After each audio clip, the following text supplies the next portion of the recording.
kaibigan, kalyabi, mayroon ka bang problema?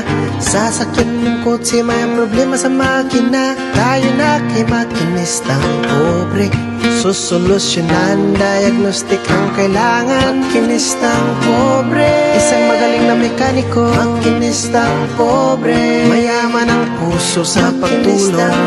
Mag-subscribe na kayo. Mag-subscribe kay Makinistang Pobre.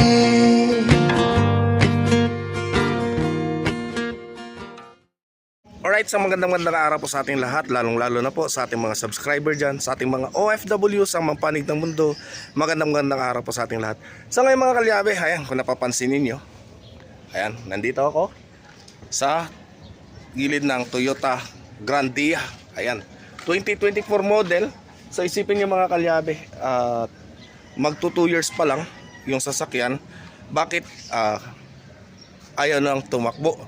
So ugong na lang daw ng ugong at hindi na tumakbo. So ito po mga kalyabe, manual transmission.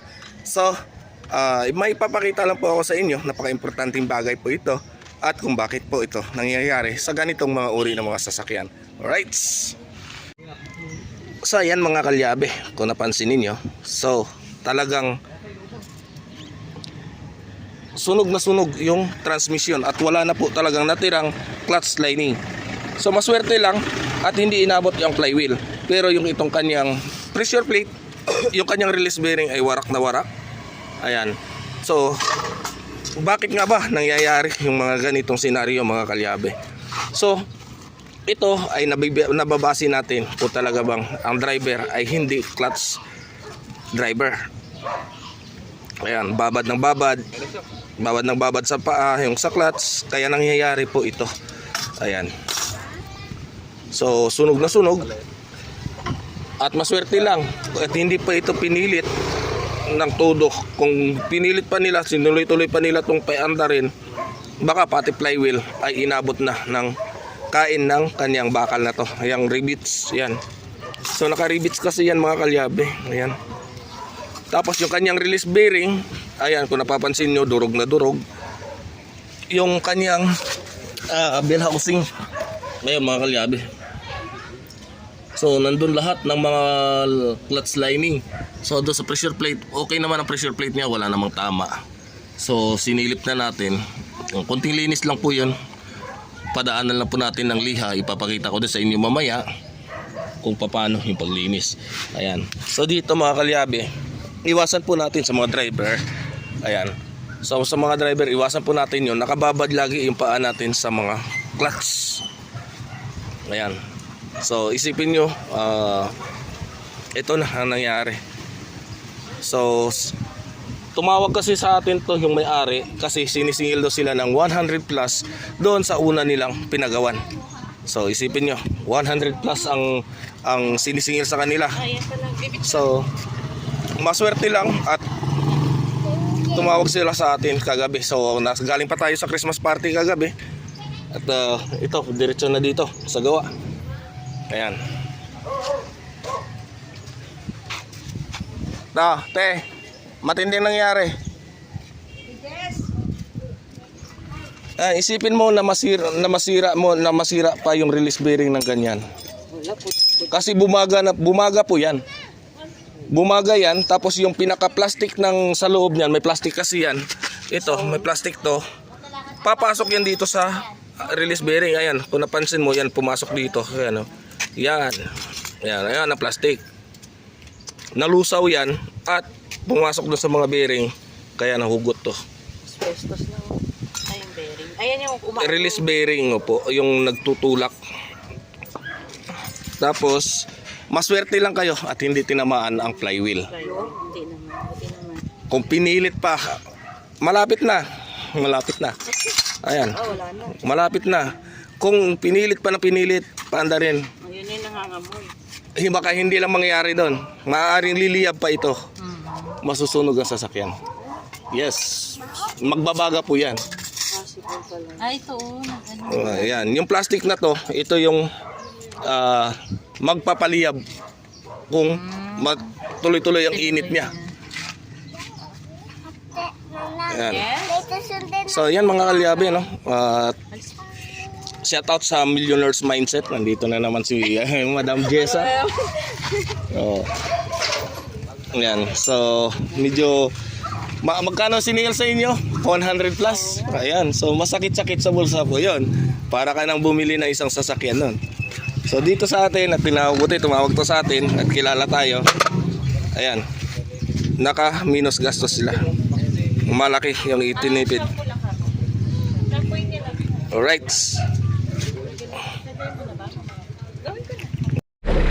Alright mga kalyabe, ayan na, natapos na natin yung paggawa. So hindi ko nakuha na ng video kasi sobrang sikip at dalawa lang kami yung gumawa. Ayan, dalawa lang kami.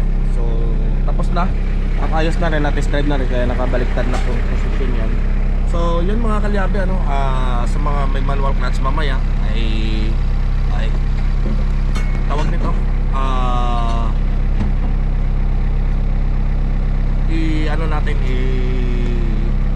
explain natin sa inyo kung bakit nangyari yung ganong senaryo, at tuturo ko rin sa inyo kung paano maiwasan yung pagkasunog ng inyong mga clutch lining. Right? So yan mga kalyabe, at hanggang dito na lang muna yung ating vlog sa ngayong araw, at maraming salamat po sa inyong walang sawang pagsuporta. Hanggang sa muli, bye bye. Alright, isang magandang araw po sa ating lahat, lalong-lalo na po sa ating mga subscriber dyan, sa ating mga OFW sa mga panig na mundo. Magandang araw po sa ating lahat. So ito mga kalyabe, at nandito nga tayo, kung napapansin ninyo, dito ako sa bahay, kotse. Ayan. So mayroon tayo ngayon isang customer na lumulog dito sa atin. So yung naging issue nito is nawalan daw siya ng hatak. At umingay ang makina.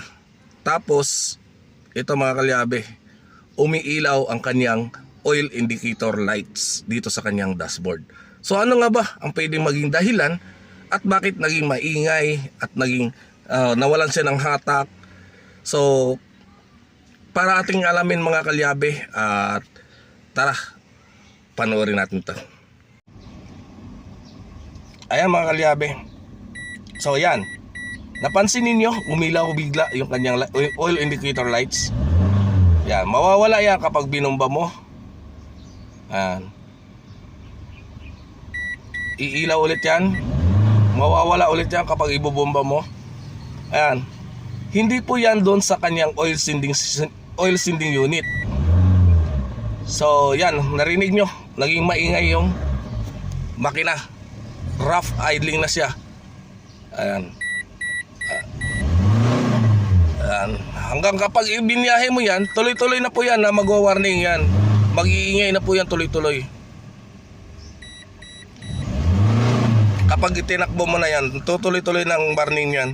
Kasi hindi na po pumapasok yung langis doon sa kanyang oil gallery.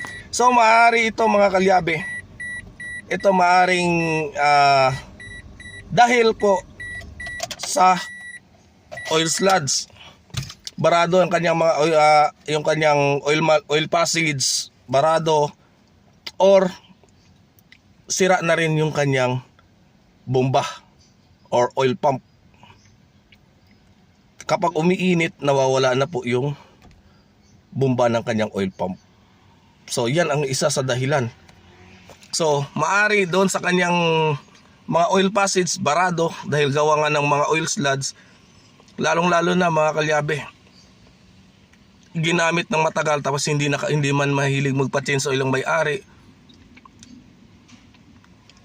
Tapos ang mangyari is mapuno na po ng oil sludge yung ating sasakyan. So dito sa kanyang valve cover mga kalyabe, may napansin kasi ako. Pina-change oil na rin ito, bagong change oil na rin ito sa gasolinahan. Ayan. Wait lang ha. Papakita ko lang sa inyo yung oil sludge. So ito, kung napansin nyo, bago na po yung kanyang ignition coil. Yung pagkawala yung nawalan siya ng hatak is ignition coil po yung dahilan. Yung ignition coil 1 is busted na po, hindi na po gumagana. So wala po siyang hatak. So na-solve na yung kanyang ignition coil, pero yung knocking, engine knocking is ayan o, kung nakita nyo mga kalyabe. So oil sludge at saka dito. Ayan. Grabe ng oil sludge. So isa sa magiging dahilan nito is barado na po yung mga oil passage nitong makina na to, or baka mamaya kumapit na rin ang bearing nito. Kasi ni-rescue namin to sa expressway. Bago na-stock, matagal na na-stock, change oil lang. Tapos yun nga, nangyari ang hindi inaasahan. So biglang tumirik sa daan. Yan. So mamaya malaman natin pag ayan o, kung makapansin nyo, napakalina po ng langis. Mamaya mapapansin natin yan kung ano talaga ang naging dahilan at bakit umiilaw na yung kanyang tawag nito, ang kanyang oil sending unit, yung oil indicator light sa dashboard. Ayan. So modelo to mga kalyabe.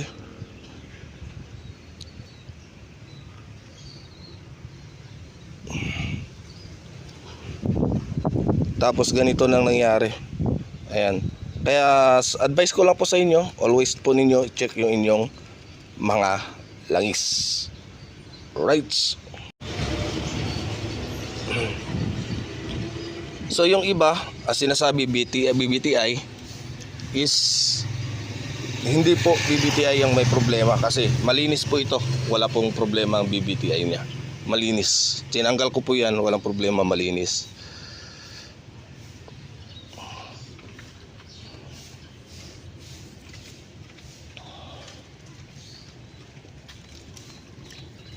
Kaya yan, bubuksan na po natin to mga kalyabe. Yan na po yung final decision. Alright. Alright mga kalyabe. So ayan na, kitang kita ng oil sludge. Ayan. So grabe ng oil sludge nito. Malamang sa malamang barado mga oil passage nito. Kaya sobrang lagatak na ng andar nito. Ayan. Bagong change oil to. Naku po.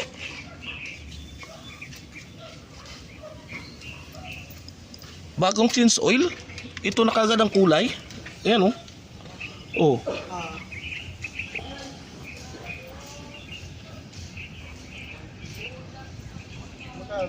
Ayan, parang may halo pang tubig.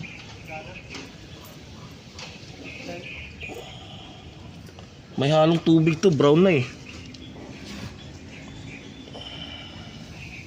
Ayan, so may halong tubig to mga kalyabe.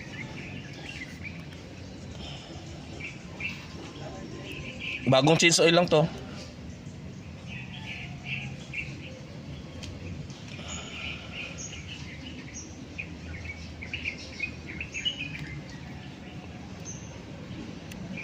Alright. Nok, ayan ang langis nyo. So may halong tubig to, ganitong kulay. Ayan. Ayan oh, grabe ang kapal oh. Yan. Ayan oh. Kapal niyan. Yan. Asus.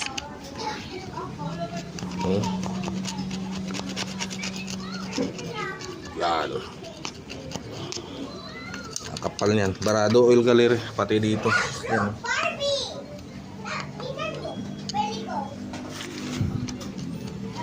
Bukas makikita natin kung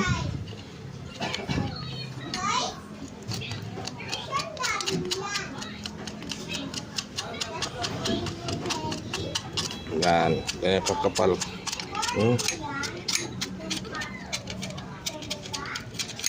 Yan.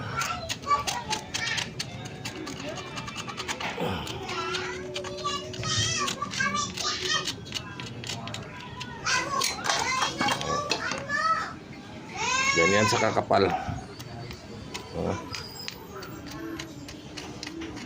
Aray ko po.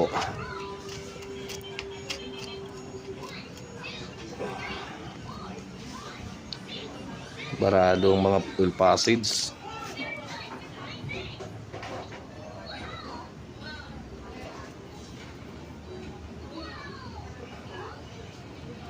Rights. Rights mga kalyabe. So ito overtime tayo, no? Ayan. So kung napansin niyo, ayan, kinakaskas natin to. Yan ang oil sludge niya. Ayan. Ayan. So barado na nga talaga ang kanyang oil gallery. Ayan. Oh. Ay, Diyos ko po. Ayan. Ganyan nangyari. Oh. Ayan.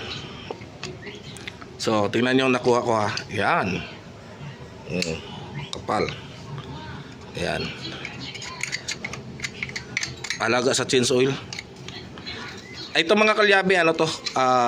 Hindi to sa kapabayaan ng may-ari, kundi na-stock kasi ito ng matagal. At hindi muna change oil bago in-standby or na-stock. Kaya ang nangyari is yung langis na mainit is nag-build up siya ng carbon deposit dito sa kanyang sa loob ng makina. Ayan. So yan, baka sabihin ninyo, bakit ka bago-bago? Hindi naman nagamit, na stock lang. Bakit nasira? So ito pang dahilan mga kalyabe. Oil sludge. Ayan. Kapal niyan. Lalo dito. Ayan. So change oil, pina-change oil na nila to pero hindi na naagapan. Kaya ganyan. Dito sa strainer niya, barado rin to dito. Ayan. Dito kasi yung ano ng bomba. Ayan. Dito dadaan yung langis ng bomba, tapos papunta dito, papasa dito sa sending unit. Ayan, ang sending unit niyan barado din. Ayan, oh. Ayan. Barado lahat. Kaya malaman pa natin bukas mga kalyabe kung naapektuhan din ba yung kanyang mga bearing sa loob nito. Ito automatic na, sigurado na palit na to ng valve seal. Ayan, oh, grabe, oh. Ayan.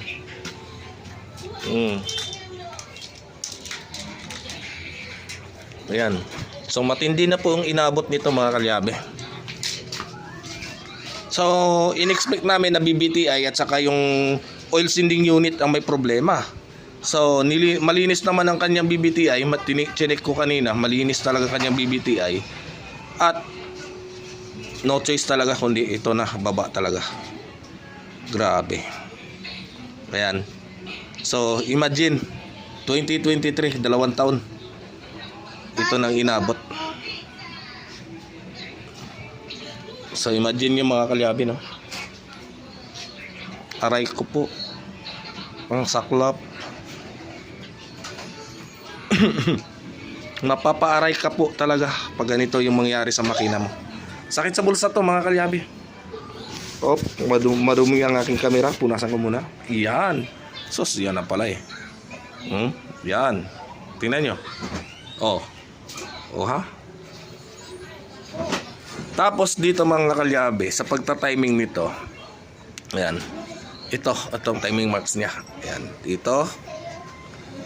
Ayan. Tsaka ito. Hindi mo na nga makita yung pinakabutas niya eh.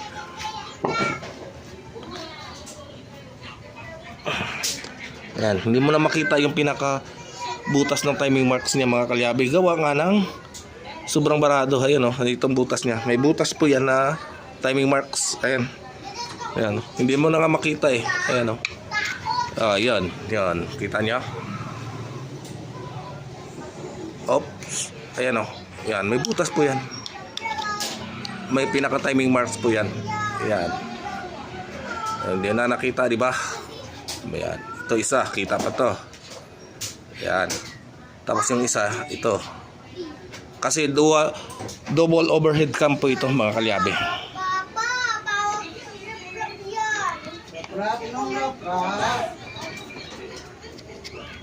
Kapal oh. Para lang akong naghahalo kay ubi. Oh ha. Oh, yan. Ang kapal niyan. So ito mga kalyabe, malalaman ninyo bukas.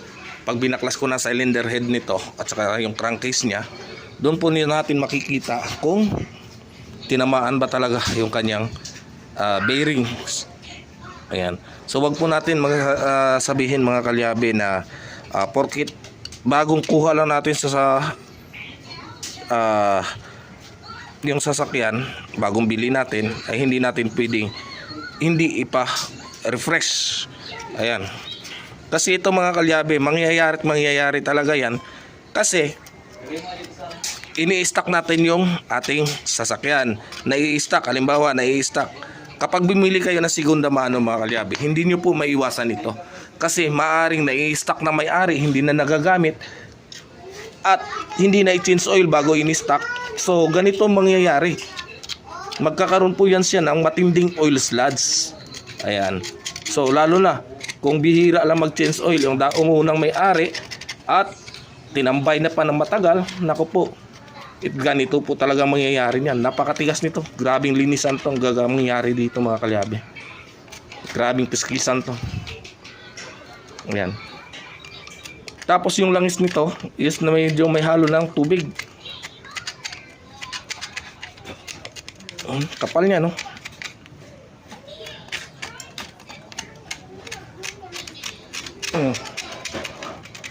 Ang kapal. Yan. Ganyan dapat ang kulay niyan eh. Puti.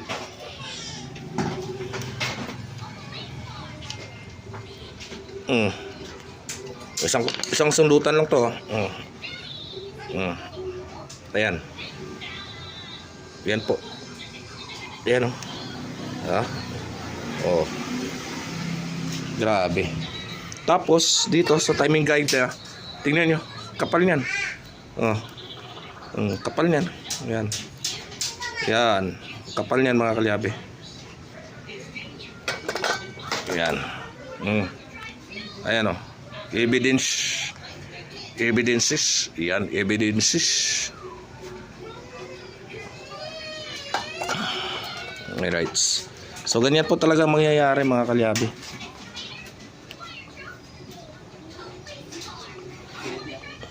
So sana hindi nasira ang bomba nito. Titingnan pa natin yan. Bubuksan pa natin yan kung goods pa ba or palitin na talaga.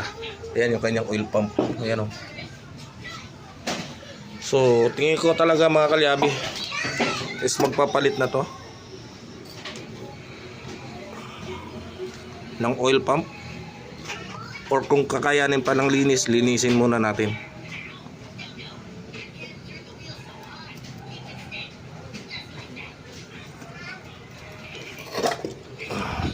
So ayan mga kalyabe, huwag tayo magpakakumpiyansa porket bago ang sasakyan natin ay pwede na po natin itatambay or paandarin natin ng isang beses sa loob ng 3 buwan. Kaya ito mangyayari talaga sa mga sasakyan ninyo. Hanggat maaari mga kalyabe, araw-araw paandarin niyo po yung inyong sasakyan para maiwasan po ninyo yung pagkakaroon ng oil sludge na ganito. Tsaka alagaan po ninyo ng change oil. Yan.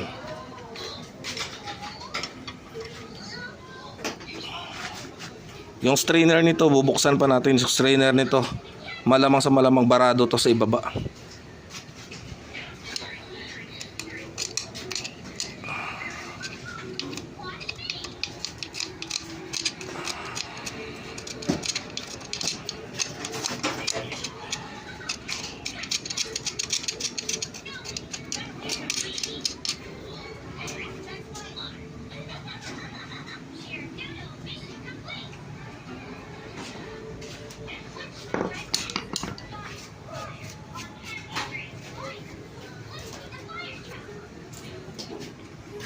Alright, so abangan po ninyo bukas mga kalyabe yung pagbaklas natin ng head nito.